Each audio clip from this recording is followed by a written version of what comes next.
오늘 본시는 명백한 주제가 있습니다. 시편 기자가 전하고자 하는 메시지가 아주 강하게 나타나고 있는데, 한마디로 하나님은 거룩하시다. 하나님은 거룩하시다는 거예요. 1절 보면 여호와께서 다스리시니 만민이 떨 것이요 여호와께서 그룹 사이에 좌정하시니 땅이 흔들릴 것이로다. 이렇게 이야기합니다. 왜냐하면 그분은 거룩하신 분이시기 때문에 그렇습니다. 그래서 3절 보면 주의 크고 두려운 이름을 찬송할지니 그는 거룩하심이로다. 그분의 거룩하심이 두려울 만큼 정말 두려운 그 이름을 찬송해야 된다. 두렵다는 말은 그저 공포의 대상이 아니라 그렇게 거룩하시고 위대하시기 때문에 어떻게 말로 표현할 수 없어. 그래서 거룩이라는 말로 표현하고 있는 거예요. 5절에도 보면 너희는 여호와 우리 하나님을 높여 그의 발등상 앞에서 경배할지어다. 그는 거룩하시도다. 이렇게 말하고 있어요. 그는 거룩하신데 정말 그의 발등상 앞에서 경배해야 된다.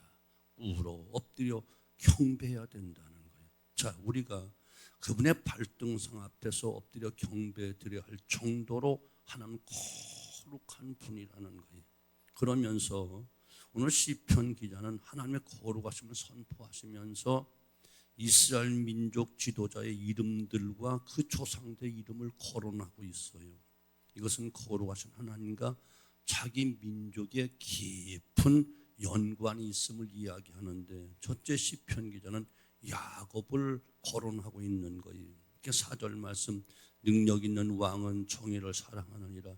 주께서 공의를 견고하게 세우시고 주께서 야곱에게 정의와 공의를 행하시나이다. 시편 기자는 거룩하신 하나님을 설명하면서 야곱의 이름을 등장시키고 있는 거예요. 자기 민족의 지도자, 조상 야곱을 먼저 이야기하는데, 그럼 솔직히 야곱은 어떤 사람인가?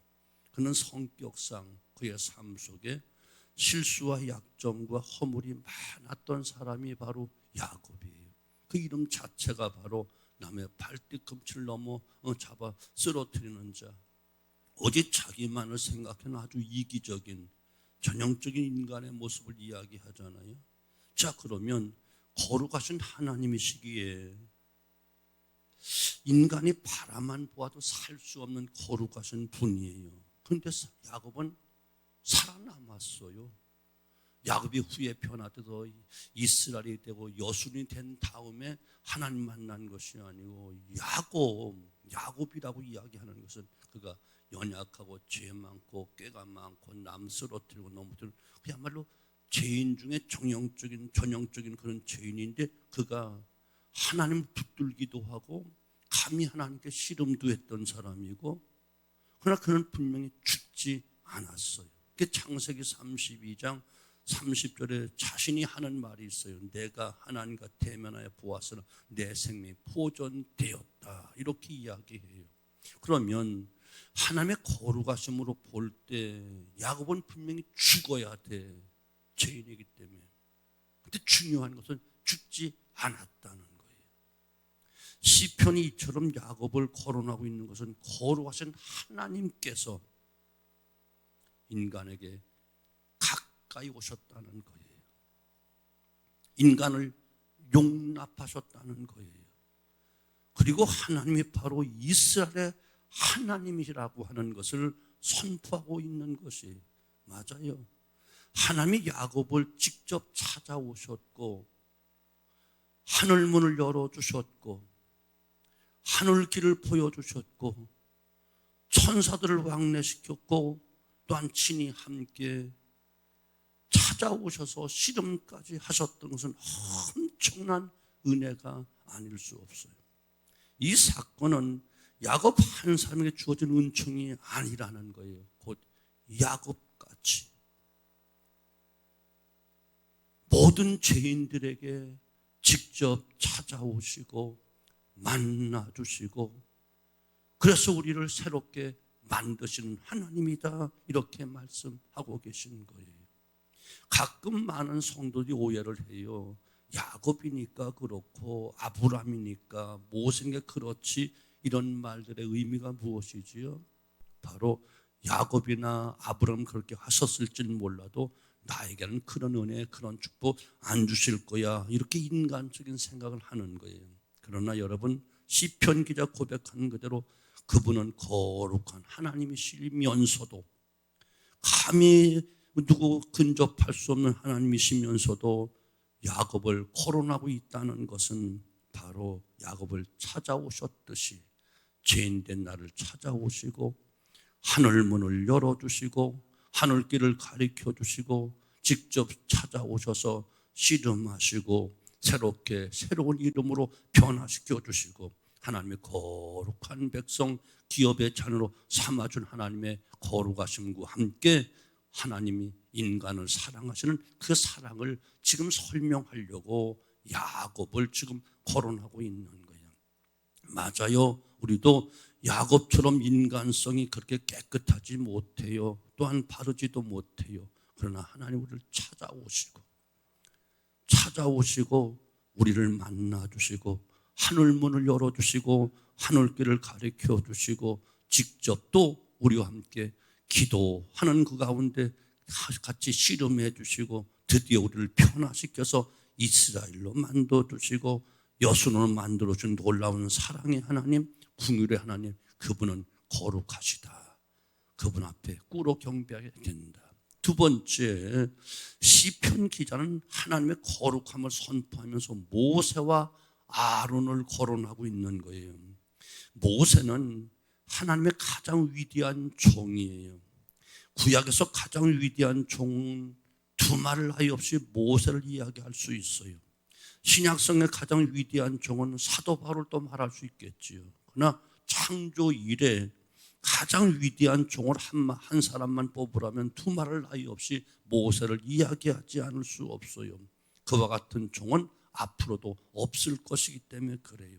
그렇다면 시편 기자가 하나님의 거룩하심을 설명하면서 모세를 거론하는 그 이유가 무엇인가? 그것은 하나님의 거룩하심은 인간의 거룩에 비교할 수 없는 분이다 라고 하는 것을 보여주는 거예요. 자, 출애굽기 3장 5절 보면 하나님께서 호렙산에서 모세를 부르실 때 하신 말씀이 있어요. 이리로 가까이 오지 말라. 내가 선 곳은 거룩한 땅이니 네 발에서 신을 벗어라 라고 말씀하세요. 모세에게 나타나신 하나님의 두려움은 야곱에게 나타나실 때와는 사뭇 다르게 대조적으로 나타난 분위기예요. 야곱은 씨름까지 허락하신 분이에요. 그러나 모세는 가까이 오지 말라. 그것은 거룩한 땅이라. 네 발 신을 벗어라. 이렇게 명령하고 계신 거예요. 그것은 무엇이냐 하면 하나님의 거룩하심이 인간의 세속적인 어떤 거룩함과 의를 가지고는 찾아올 수 없다는 거예요. 그만큼 하늘과 땅 차이로 큰 차이가 있다는 거예요. 자칫 잘못하면 하나님 야곱에게 씨름하며 그를 마주 붙들고 대항할 수 있는 분으로 여겨 하나님의 위엄을 우리가 처럼 하락시킬 수 있다는 거예요. 위대했던 모세도, 지구촌에 태어난 모든 가장 위대한 종 모세도 하나님 앞에 가까이 할 수 없어 신을 벗지 않을 수가 없는 인간이라는 거예요. 그리고 주님을 향하여 더욱 큰 경외함과 두려움으로 우리가 엎드려 경배해야 될 이유는 모세같이 위대한 종도 신발을 벗어야만 됐듯이 우리는 우리 거룩함, 우리 의를 가지고 하나님 앞에 나아갈 수가 없다. 아멘. 이해가 되시죠? 다시 정리하면 야곱같이 연약하고 추하고 더럽고 비열한 사람이라 할지라도 하나님은 가까이와 만나 주실 때 만날 수 있고 하늘문을 열어주실 때 하늘 날아갈 수 있고 하나님의 기업의 백성이 될 수 있듯이 하나님은 사랑의 하나님이시다. 또 인간적으로 가장 위대하고 전무후무한 훌륭한 종이라 할지라도, 거룩한 사람이라 할지라도 자기의 거룩함을 가지고는 하나님 앞에 가까이 나아갈 수가 없다. 아멘. 오직 하나님의, 한마디로 말하면 하나님의 은혜라는 거예요. 또 세 번째는 시편 기자 사무엘을 거론하고 있는 거예요. 사무엘의 어머니 한나는 그가 기도하면서 여호와 같이 거룩하신 이가 없으시니 이는 주 밖에 다른 이가 없고 우리 하나님 같은 반석이 없으십니다. 사무엘상 2장 2절에 이렇게 고백을 해요. 근데 사무엘은 특별히 그의 사역 가운데 무엇을 했지요? 이스라엘 왕 제도를 도입했던 첫 번째 사무엘이요. 첫 번째 왕을 세웠다 그런 말이에요. 물론 두 번째 왕 다윗도 세웠지요. 그는 사울에게 기름을 부어 첫 왕을 삼아 주었어요. 그런데 사울이 어떡하지요? 왕권을 남용해서 제사장들이 해야 될 일을 자기가 직접 수행하면서 월권도 했고, 하나님 명령 받들어서 순종해야 되는데 아말렉과의 싸움에서 순종하지 않고 자기 영광만 드러내려고 했던 사람이라고요. 사무엘은 왕은 망령되게 행했다라고 책망을 하면서 하나님의 거룩함은 세상 어떤 왕권을 가지고도 감히 가까이 근접할 수 없다. 이해가 되시죠? 아무리 세상 왕이라 할지라도 하나님의 그 거룩함에 도전할 수도 없고 거역할 수 없다. 그 영역을 침해서는 안 된다. 이것을 강하게 가르쳐주고 있는 내용이 바로 그런 것이라고. 이해가 되시죠?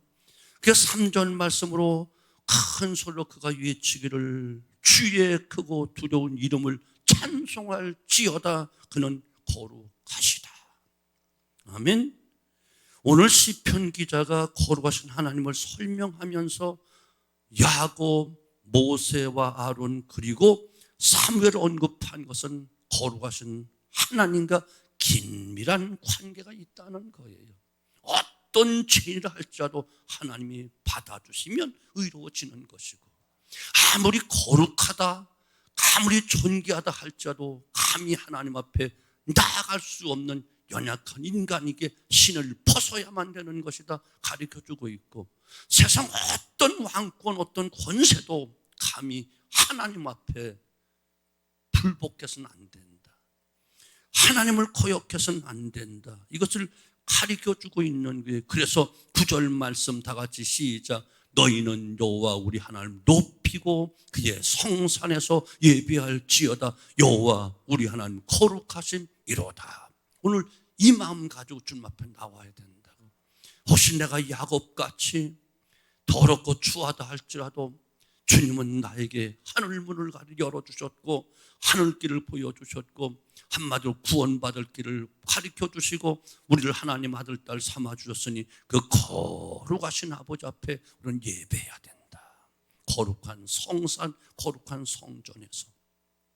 아멘. 내가 아무리 세상 사람이 볼 때, 세상에서 살아갈 때 나는 거룩하다, 깨끗하다, 위대하다 할지라도 감히 그것 가지고 나올 수 없다. 신발 벗어라. 아멘. 우리는 연약한 인간이다, 추한 인간이다. 오직 하나님만이 거룩하시다.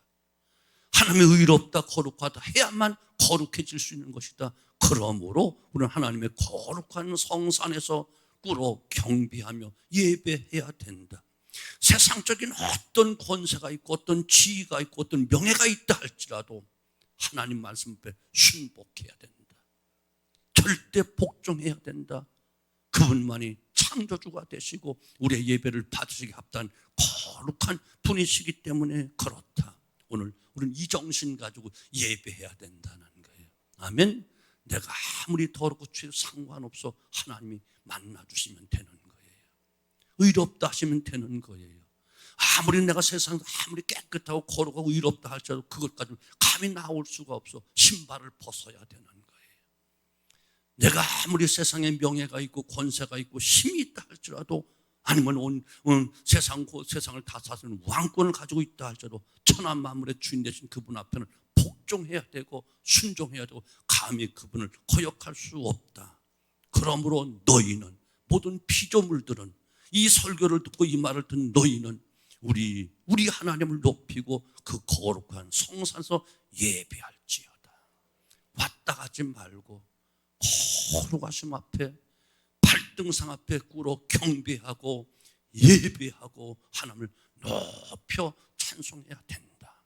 그래서 오늘 우리가 드려진 예배가 이와 같은 예배로 하나님께 영광이 되어지고, 거룩한 성전 빨리 갔다 오다 빨리 갔다 와서 무엇하자는 이렇게 우리 스스로가 거룩함을 우리 훼손하지 말고 정말 하나님 앞에 꿇어 엎드려 경배하고 거룩한 성산에 올라감이 감사해서 성실함으로 우리 아버지 앞에 예배하는 거룩한 성일 되어서 하나님께 영광 돌리는 복된 날 되어지기를 주님의 이름으로 축원합니다. 기도합니다. 아버지.